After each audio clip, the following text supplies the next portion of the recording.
Fala aí, pessoal. Como é que estão vocês, turminha do primeiro ano do ensino médio? Espero que todos estejam muito bem. Então, minha gente, nós estamos começando mais uma semana de estudos aqui. E essa semana nós vamos falar sobre como definir a Idade Moderna. Falar sobre essa transição da Idade Média para a Idade Moderna. Mas antes disso, eu quero deixar sempre aquelas orientações para o estudo semanal. Peço a vocês, gentilmente, que assistam a videoaula toda, por favor. Assistam essa videoaula e depois façam um breve resumo das principais ideias desta aula, ok?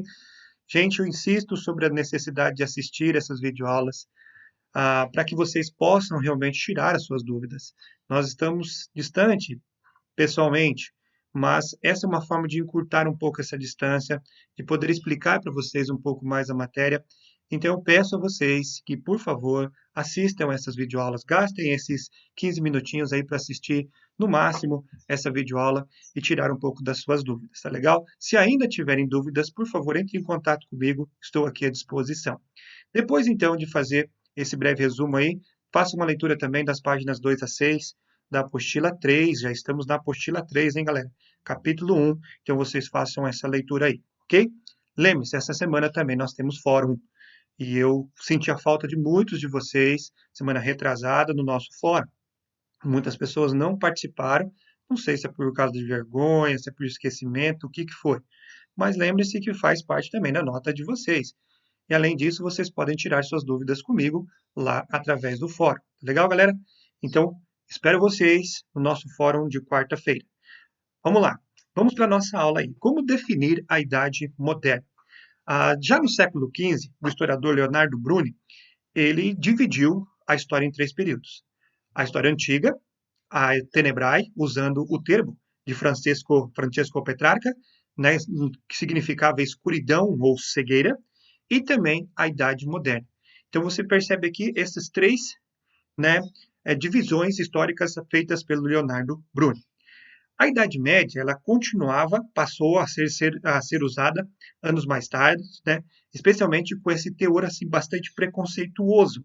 E até de acordo com o Hilário Franco Júnior, que nós vemos ali, ele mostra justamente isso para nós, numa citação que tem lá na apostila de vocês, na página 3. Ele cita lá o Giovanni Andrea. O Giovanni Andrea ele diz o seguinte, que essa época era uma época de flagelo, uma época de ruína, se referindo justamente à Idade Média, né? E ele enfatiza justamente isso. E ele lembra também alguns autores, como Rafael, o famoso pintor Rafael de Sanzio, que pintou a Escola de Atenas, ele se refere à Idade Média como a Idade Gótica, a época gótica, né?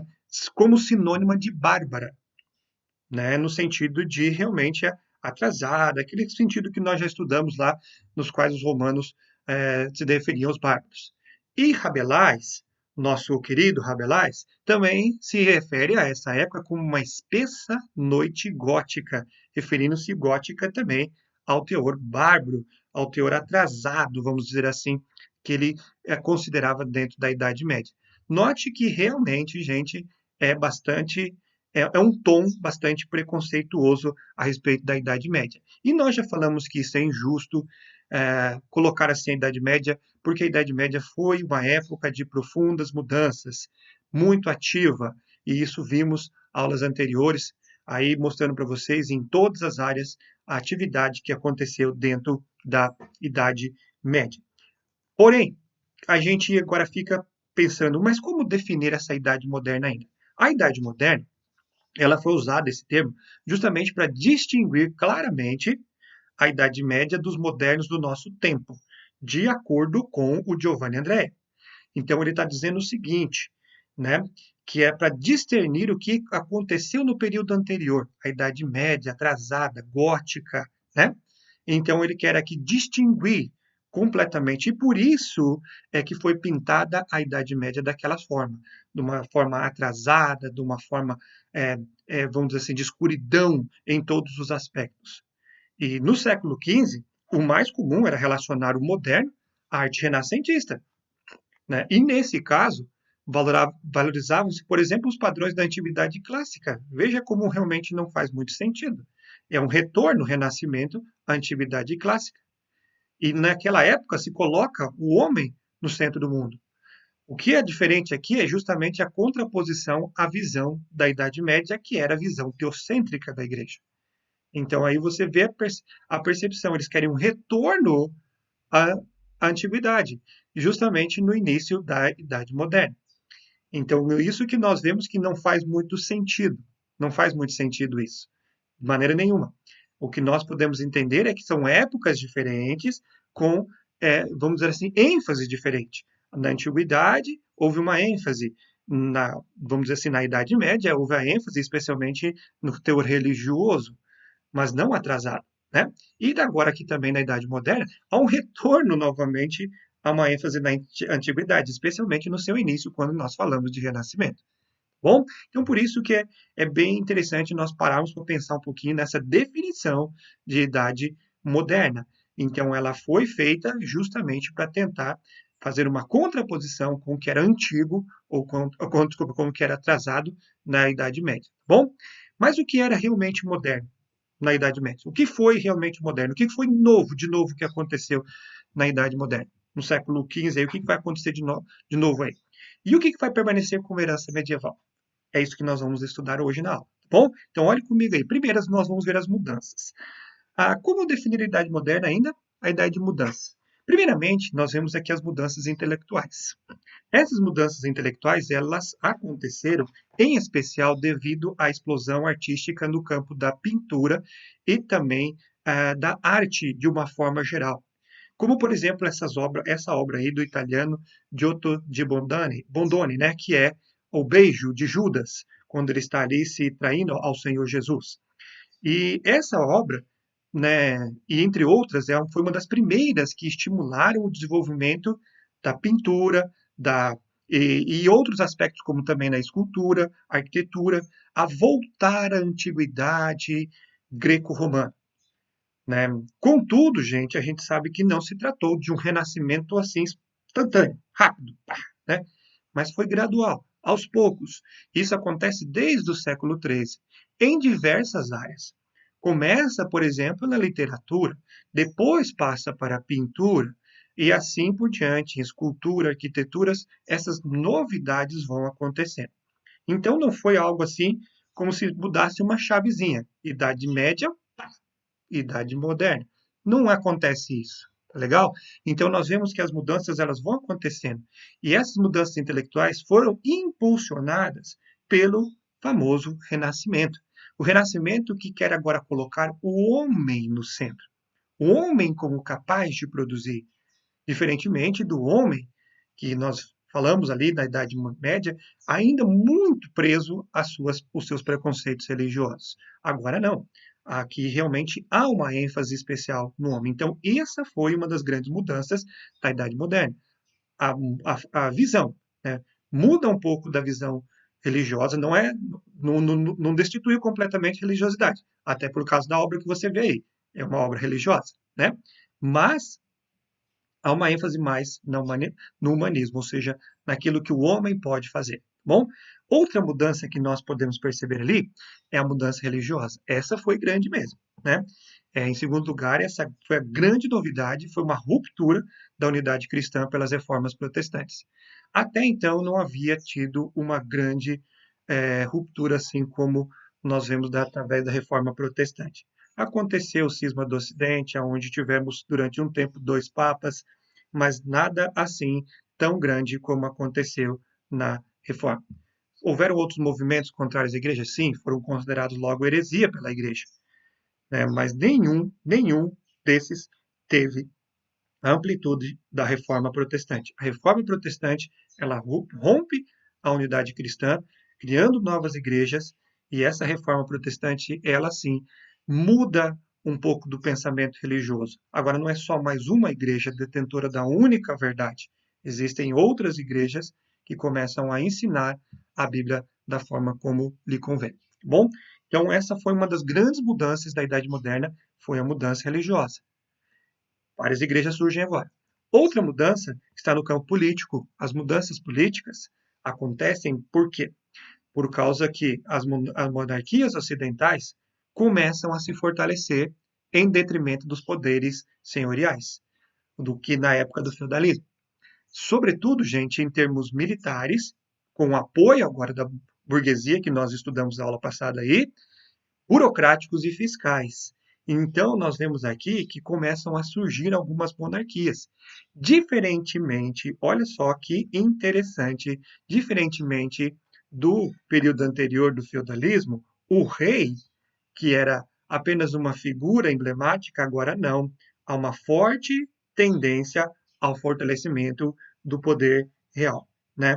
Base do conceito que nós vamos estudar na aula seguinte, que é o absolutismo monárquico formulado pelos historiadores. Certo, gente? Então, há uma forte tendência para isso. Isso vai acontecendo aos poucos, como nós vamos estudar também semana que vem, nas aulas seguintes aí, falando sobre a formação do Reino de Portugal, que foi o mais rápido. Espanha demorou um pouquinho mais tempo, através do casamento de Isabel Castela e Fernão de Aragão. Aí vai se formando a monarquia espanhola. A Inglaterra ela vai fortalecer o rei, o poder real a partir da dinastia Tudor, do mesmo que vai separar da igreja lá na Inglaterra, o Henrique VIII, né? E também na França demora um pouquinho mais tempo, mas a partir do Luís XIV nós vamos ver realmente o crescimento do poder real claramente no território francês. Bom, então há uma mudança sim no campo político neste momento. Os reis passam a ter maior poder. Outra mudança está no campo geográfico. É interessante, gente, eu quero ressaltar isso para vocês aqui, que o conceito da Idade Moderna, às vezes, ela é inseparável da expansão marítima comercial europeia, que nós vamos estudar mais à frente também, né? A expansão oceânica, ela foi proporcionada pela renovação de muitas técnicas de navegação, pela a ajuda da burguesia, né, capitalista, que começa a querer investir em outras áreas. Mas o que proporcionou essa expansão marítimo-comercial europeia? Um novo mundo, um contato com um novo mundo. Até então, o centro de tudo, a Europa parecia, na Idade Média, parecia fechada à Europa, né? O mundo conhecido era meio que fechado à Europa. Mas a partir de então, outros continentes começam a ser conhecidos, como a África, a América e também a Ásia. Então, isso foi uma grande novidade. Agora há um outro mundo a se conhecer, e é só que nós conhecemos, sabemos que houve grande mudança na Idade Moderna. E o que permaneceu a mesma coisa, gente? Que continuidades nós podemos perceber aqui dentro da Idade Moderna? Primeiramente, as mudanças inauguradas pela Idade Moderna não eliminaram continuidades importantes. Uma delas são as relações de trabalho. As relações de trabalho, por exemplo, em quase toda a parte continuaram baseadas na servidão típica do regime senhorial, né? Veja bem, gente, o que diz a nossa apostila. Diz assim: só muito lentamente esse padrão medieval se modificou, começando pela Inglaterra no século XVI, berço do trabalho livre no mundo rural. Então, inicialmente, nós vamos ver muitas mudanças não nessa questão das relações de trabalho. Ainda assim, muito focado no artesanal, muito focado ainda naquele sistema típico senhorial que nós de trocas, né, que nós estudamos lá na época do feudalismo. Outra continuidade que nós podemos perceber é no campo da política. Apesar de, né, do fortalecimento do rei, nós vemos que a nobreza e o clero vão continuar dando as cartas. Vão continuar. Isso é claro. Por exemplo, a nobreza rural vai continuar a se beneficiar do trabalho servil. A nobreza da corte vai viver à sombra dos reis, beneficiando lá dos cargos e as pensões vitalícias, ou seja, para a vida toda, que recebem da corte, né? Então, tudo isso nós podemos perceber que há uma, uma continuidade nesse sentido. Para vocês terem ideia, vamos lembrar, gente, da própria, o antigo regime, ele é um pouco o antigo regime chamado de absolutismo, é um pouco dessa visão. Lembre-se do que nós estudamos já lá no 8º ano, lá na Revolução Francesa, quando falamos lá que a estrutura da França era basicamente igual à da Idade Média, onde nós tínhamos o primeiro estado composto pelo clero, o segundo estado composto pela nobreza, e o terceiro estado pelos camponeses e burgueses. E era uma estrutura rígida, muito semelhante da Idade Média. Então, você percebe que existe, assim, uma certa continuidade. Quando que isso vai começar a mudar?